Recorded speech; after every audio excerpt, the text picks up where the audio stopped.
Hi అండి, అందరికీ నమస్తే. Welcome to Giri garden. ఈరోజు వీడియో ఏంటంటే అండి, మనం గార్డెన్లో లేమండి. కింద మన ఇంటి ఎదురుగా మామిడి చెట్టు ఉంది కదా, ఆ చెట్టు దగ్గర కాయలు చూపిస్తానండి. ఇవాళ మనకి ఎంత బాగా కాసినాయో. ఈ చెట్టు బగినపల్లి. ఇది వేసి 8 సంవత్సరాలు అవుతుంది.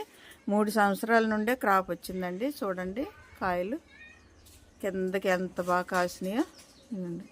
ఈ బంగినపల్లి పోయిన సంవత్సరం కూడా వీడియో పెట్టాను. అప్పుడు 500 కాయ కాసింది. ఇప్పుడు కూడా 500 ఉండొచ్చు. కోసి లెక్క పెడితే కానీ తెలియదండి. ఉజ్జాయింపుగా చెప్తున్నాను. 500 కాయ ఉంటుందండి. ఇవ్వండి బంగినపల్లి. సైజు మాత్రం బాగా పెరిగింది. చూసారా ఎంత పెద్ద సైజు. ఇవ్వండి ఇవాళ కొంచెం పెద్ద పెద్ద ఉన్నాయి. హార్వెస్ట్ చేస్తున్నామండి. ఇది చూసారా పెట్లు ఇలా తినేస్తున్నాయండి. ఇవ్వండి మనకి పరుకు వచ్చేసినాయి. ఇవ్వండి పక్షులు తినేస్తున్నాయి.